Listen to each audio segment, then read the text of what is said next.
नमस्कार दोस्तों। एक बार माता लक्ष्मी भगवान विष्णु से मिलने के लिए जाती हैं और कहने लगती है, प्रभु, जब मैं आपसे मिलने के लिए आ रही थी तो मेरी नजर मृत्युलोक पर पड़ी। वहां मैंने देखा कि 3 स्त्रियां जो आपस में सहेली थीं, उनमें से 2 स्त्रियां विधवा होकर के दुखी जीवन जी रही थी, जबकि एक स्त्री सुहागन होकर के अपने पति के साथ सुखी जीवन जी रही थी। प्रभु, यह बात मेरी समझ में नहीं आई, इसलिए मेरे मन में 3 प्रश्न बुझने लगे। अब मैं आपसे यह चाहती हूं कि आप मेरे तीनों प्रश्नों के उत्तर दे करके मुझे संतुष्ट करने की कृपा करें। मित्रों, इस प्रकार माता लक्ष्मी की बात को सुनकर भगवान विष्णु कहते हैं, हे लक्ष्मी, तुम मुझे अपने तीनों कष्ट बताओ। मैं तुम्हें तुम्हारे प्रश्नों के उत्तर देकर के पूरी तरह संतुष्ट करने का प्रयास करूंगा। अब माता लक्ष्मी कहती है, प्रभु, मेरा पहला प्रश्न है, कौन सी स्त्री समय से पहले विधवा हो जाती है? मेरा दूसरा प्रश्न है, कौन सी स्त्री को जीवन में कभी सुख नहीं मिलता? और मेरा तीसरा प्रश्न है, कौन सी चीज ऐसी है जो एक पत्नी अपने पति को मांगने से भी नहीं देती? मित्रों, इस प्रकार माता लक्ष्मी के प्रश्नों को सुनकर के भगवान विष्णु कहने लगे, तुम जिन स्त्रियां की बात कर रही हो, उनमें से 2 स्त्रियां विधवा होकर अपना दुखी जीवन जी रही हैं, और वहीं पर एक स्त्री सुहागन होकर के अपने पति के साथ में अपना सुखी जीवन जी रही है। तुम जानना चाहती हो आखिरकार ऐसा क्यों है, तो मैं तुम्हें एक छोटी सी कहानी सुनाता हूं। इस कहानी को बहुत ही ध्यान से सुनना। आधी अधूरी कहानी सुनने वालों को आधा अधूरा ही ज्ञान प्राप्त होता है, जो जीवन में कभी काम नहीं आता, क्योंकि तुम्हारे तीनों प्रश्नों के उत्तर किसी छोटी सी कहानी में समाये हुए हैं। यदि तुमने ध्यान से सुना तो तुम्हारी तीनों प्रश्नों के उत्तर तो अवश्य मिलेंगे और तुम्हें संतुष्टि प्राप्त होगी। मित्रों, माता लक्ष्मी कहती, प्रभु, मैं आपकी बात से सहमत हूं, आप कहानी शुरू करो। मैं कहानी को पूरी मन से सुनूंगी, और जब तक आप कहानी बोलेंगे तब तक मेरा मन किसी दूसरे स्थान पर नहीं जाएगा। तो मित्रों, कहानी शुरू करने से पहले मेरा आप सभी से अनुरोध है कि आप हमारे चैनल को सब्सक्राइब अवश्य करें और कहानी के अंत तक बने रहें, क्योंकि आज की कहानी आपके लिए बहुत ही महत्वपूर्ण होने वाली है। तो आइए आज कुछ नया सीखते हैं। भगवान विष्णु कहते हैं, हे लक्ष्मी, सबसे पहले मैं तुम्हें उस स्त्री की कहानी सुनाता हूं जो सुहागन बनकर के सुखी जीवन जी रही है। देखो, जिस सुहागन स्त्री की तुम बात कर रही हो, वो स्त्री एक राजा के नौकर की पत्नी है, और जिस नौकर की वो पत्नी है, उस नौकर को अपनी पत्नी पर पूर्ण विश्वास और भरोसा है कि वो पतिव्रता है, जिसकी महिमा वो अपने साथियों में बार बार करता है। अब देखो, एक दिन की बात है, उस राजा के नौकर ने अपनी पत्नी की प्रशंसा इतनी की कि बात धीरे धीरे फैलते हुए राजा के दरबार तक पहुंच गई। फिर तो राजा ने अपने नौकर को बुलाया और उस नौकर से कहा कि तुम हर किसी से कहते हो कि तुम्हारी पत्नी पतिव्रता है। क्या वास्तव में आपकी पत्नी पतिव्रता है? क्या आपको पूर्ण विश्वास है? इस प्रकार राजा की बात सुनकर के नौकर कहने लगा, महाराज, मुझे पूरा विश्वास है और पूरे से भी आगे विश्वास है कि मेरी पत्नी पूरी तरह पतिव्रता है। अब उसी समय पर राजा का महामंत्री कहने लगता है, यदि मैं तेरी पत्नी का पतिव्रता धर्म खंडित कर दूं तो तुझे क्या सजा मिलनी चाहिए? फिर तो नौकर ने कहा, यदि तुम मेरी पत्नी का पतिव्रता धर्म खंडित कर देते हो तो महाराज मुझे फांसी लगा देना। अब उधर वो राजा का नौकर भी मंत्री से कहता है, यदि महाराज यह मेरी पत्नी का पतिव्रता धर्म खंडित नहीं कर पाए तो इनको सजा क्या मिलनी चाहिए? तो राजा ने कहा कि मंत्री को भी फांसी की सजा दी जाएगी। फिर भगवान विष्णु कहते, हे लक्ष्मी, मंत्री ने स्वीकार कर लिया और नौकर से पूछा कि क्या वस्तु लाऊं जिससे तू माने कि मैं तेरी पत्नी का धर्म खंडित करने में सफल हुआ?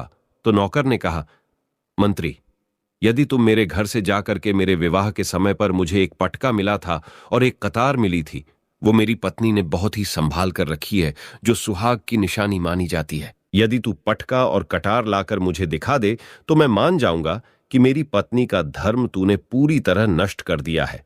अब शर्त स्वीकार हो जाने के बाद में वो मंत्री शहर में जाता है और एक दूती से जाकर मिलता है।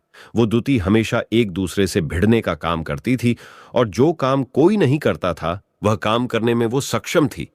दूती नौकर के घर जाती है, उसकी पत्नी से जाकर बोलती है, हे बेटी, मैं तेरी पति की बुआ हूं, मैं कई बरसों के बाद आई हूं। फिर उस स्त्री ने कहा, आओ बुआ जी, मैंने आपको पहले कभी देखा नहीं, इसलिए पहचान नहीं पाई। और इस प्रकार उस दूती को उस नौकर की पतिव्रता स्त्री ने बहुत बड़ा सम्मान दिया। मगर उसे क्या मालूम था कि यह उसके साथ में छल करने आई है।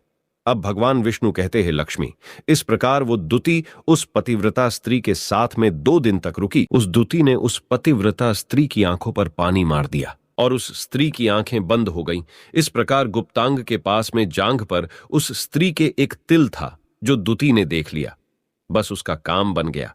उधर ही स्नान करने के बाद में जब वह पतिव्रता स्त्री रसोई में खाना बनाने गई तो दुति को मौका मिल गया और उसने पटका और कटार उस नौकर के घर से चुरा ली और वहां से एकदम से भाग गई। और जाकर के दुति ने वो पटका और कटार मंत्री को दे दिए और उस पतिव्रता स्त्री के जांघ पर तिल की निशानी भी बता दी। फिर वह मंत्री पटका और कटार लेकर के सीधा राजा के दरबार में पहुंचा और राजा से जाकर कहा, महाराज, मैंने नौकर की पत्नी के साथ में 2 दिन बिताए और यह पटका तथा कटार उसी के हाथों से लेकर आया हूं। मंत्री ने उस नौकर को पटका और कटार दिखाई और उसकी पत्नी की जांघ पर तिल भी बताया तो नौकर मान गया कि वास्तव में आज मेरी पत्नी ने अपना पतिव्रता धर्म पूरी तरह से भंग करवा लिया। भगवान विष्णु कहते हैं, लक्ष्मी, फिर तो राजा ने फांसी का दिन 15 दिन के बाद में रख दिया और कहा कि नौकर को 15 दिन के बाद में फांसी पर चढ़ाया जाएगा।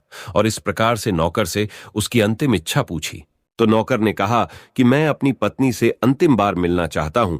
इस प्रकार राजा ने उस नौकर को आज्ञा दी कि ठीक है, तुम अपनी पत्नी से मिल सकते हो। फिर नौकर अपने घर गया और अपनी पत्नी से कहा कि आपने मेरे साथ में बहुत बड़ा विश्वासघात किया। मैंने आपके विश्वास पर मंत्री से ऐसी शर्त लगाई थी कि राजा के दरबार में राजा के सामने मैंने कहा था कि मेरी पत्नी का पतिव्रता धर्म कोई नष्ट कर दे तो मुझे फांसी लगा देना। अब मुझे 15 दिन के बाद में फांसी लगा दी जाएगी। मेरे साथ विश्वासघात करके तुमने ठीक नहीं किया। उस पतिव्रता स्त्री ने अपने पति को सारी बात बताई, मगर उसे विश्वास नहीं हुआ और वह राजा के दरबार में पहुंच गया। फिर न भेष बदल करके राजा के दरबार में गई और राजा से नाच दिखाने की आज्ञा मांगने लगी, क्योंकि वो स्त्री बहुत ही सुंदर थी और उधर राजा शौकीन होते हैं। इसलिए राजा ने आज्ञा दे दी कि सभी मंत्री संतरी आदि उपस्थित होकर के इस सुंदरी का नाच करवाने की पूरी व्यवस्था करें। भगवान विष्णु कहते हैं, लक्ष्मी, फिर तो सब मंत्री महामंत्री राजा आदि दरबार में उपस्थित हुए और फिर उस नौकर की धर्मपत्नी ने जब नाचना शुरू किया तो राजा को उस स्त्री का नाच बहुत ही सुंदर लगा। और फिर राजा ने कहा, तुम मुझसे क्या मांगना चाहती हो? तुम जो भी मांगोगी मैं तुम्हें वही दूंगा। फिर उस नौकर की पतिव्रता स्त्री ने कहा, महाराज, आपकी सभा में मेरा चोर है जिसने मेरे रुपए लिए थे मगर आज तक वापस नहीं दिए। उसे फांसी की सजा दे दीजिए। अब राजा ने कहा, ठीक है, बताओ। महाराजा, आपका मंत्री मेरा चोर है, आप इनको फांसी की सजा अवश्य दे। अब उधर जैसे ही मंत्री ने सुना कि ये सुंदरी मुझे अपना चोर बता रही हैं, तो मंत्री कहने लगा, महाराज, मैं कसम खाकर कहता हूं कि मैंने इसका कभी कुछ नहीं चुराया है। मैंने इसे आज तक कभी देखा ही नहीं है, तो मैं चोरी कैसे कर सकता हूं? मैंने आज तक इसकी शक्ल ही नहीं देखी है। अब भगवान विष्णु कहते हैं, लक्ष्मी, जैसे ही मंत्री ने कहा कि मैंने इस सुंदरी की आज तक शक्ल ही नहीं देखी है, तो वो सुंदरी कहने लगी, महाराज, ये मंत्री मुझे जानता नहीं है, तो आप इससे ये पूछो कि ये पटका और कटार कहां से लाया था। मैं उस नौकर की पत्नी हूं जो आपके यहां पर नौकरी करता है और आप मेरे निर्दोष पति को फांसी चढ़ाने वाले हैं। अब मैं आपको पूरी दस्ता सुनाती हूं। ये जो आपका मंत्री है, इसने मेरे पास में अपनी एक दुती को भेज करके मेरी जांघ के तिल का पता लगाया और उसी ने यह पटका और कटार चुरा कर के इसको लाकर के दी। और आपके मंत्री के द्वारा भेजी गई दुती जब मेरे घर पर आई थी तो उसने मुझसे कहा था कि वो मेरे पति की बुआ है और वह पहली बार आई है, इसीलिए मैं उसको पहचान नहीं सकी। स्त्री की बात को सुन करके राजा ने दुती को बुलाया। फिर उस दुती ने राजा को सारी सच्चाई बता दी, जिससे राजा ने उस नौकर को रिहा कर दिया और मंत्री को फांसी पर चढ़ा दिया। भगवान विष्णु कहते हैं, हे लक्ष्मी, इस प्रकार उस नौकर की पतिव्रता स्त्री ने अंत में राजा से कहा, महाराज, मैं अपने पति से बहुत प्यार करती हूं। मैं एक चरित्रवान स्त्री हूं। कभी भी मैं अपने पति का नाम तक अपने मुंह से नहीं लेती। भगवान विष्णु कहते हैं, लक्ष्मी, मेरी कहानी पूरी होती है। अब तुम अपने तीनों प्रश्नों के उत्तर सुनो। तुम्हारा पहला प्रश्न था, कौन सी स्त्री समय से पहले विधवा हो जाती है? तो जो स्त्रियां अपने पति का नाम लेती हैं वो समय से पहले विधवा हो जाती हैं, क्योंकि पति का नाम लेने से पति की उम्र कम हो जाती है और समय से पहले ही उनके पति की मृत्यु हो जाती है। बस यही राज की बात है कि तुम जिन 3 सहेलियों की बातें कर रही थी उनमें से 2 विधवा थी और एक ये नौकर की पत्नी थी जो पतिव्रता स्त्री थी। ये पतिव्रता स्त्री कभी भी अपने पति का नाम मुंह से नहीं लेती थी। और उधर वो 2 स्त्रियां जो विधवा होकर जीवन दुखी होकर जी रही है, वो हमेशा अपने पति का नाम लेकर ही बुलाती थी, जिसकी वजह से उनके पति की उम्र कम हुई और फिर वो दोनों स्त्रियां समय से पहले ही विधवा हो गईं और आज वो दुखी जीवन जी रही हैं। इसलिए कभी भी स्त्रियों को अपने पति का नाम अपने मुंह से नहीं लेना चाहिए। अब तुम्हारा दूसरा प्रश्न था, कौन सी स्त्री को जीवन में कभी सुख नहीं मिलता है? तो समझ लो, जो स्त्रियां अपने पति के बिना अनुमति के किसी तीर्थ स्थान या उत्सव में जाती हैं, उनके जीवन में कभी सुख नहीं आता। ऐसी स्त्रियां जीवन पर दुखी रहती हैं और उन्हें पति का कभी प्रेम नहीं मिलता। भगवान विष्णु कहते हैं, लक्ष्मी, तुम्हारा तीसरा प्रश्न था कि ऐसी कौन सी चीज है जो एक पत्नी अपने पति को मांगने से भी नहीं देती, तो समझ लो वह चीज गाली है। एक चरित्रवान स्त्री कभी अपने पति को गाली नहीं दे सकती और जो स्त्री गाली देती है वो स्त्री कभी चरित्रवान नहीं होती और ऐसी स्त्री जीवन भर रोती है, उसके जीवन में कभी सुखी नहीं आती और समय से पहले ही ऐसे स्त्री विधवा हो जाती है। वास्तव में जो स्त्री चरित्रवान होती है वो कभी दुखी जीवन नहीं जीती है, क्योंकि ऐसे घर में लक्ष्मी का सदा वास होता है और वह घर धन धान्य से हमेशा भरपूर बना रहता है। ऐसी स्त्रियां हमेशा घर को स्वर्ग बना देती हैं। तो दोस्तों, यदि आपको ये वीडियो पसंद आई हो तो प्लीज आप हमारे चैनल को सब्सक्राइब अवश्य करें, वीडियो को लाइक करें और दोस्तों, सच्ची श्रद्धा से कमेंट में जरूर लिखें, जय श्री राम।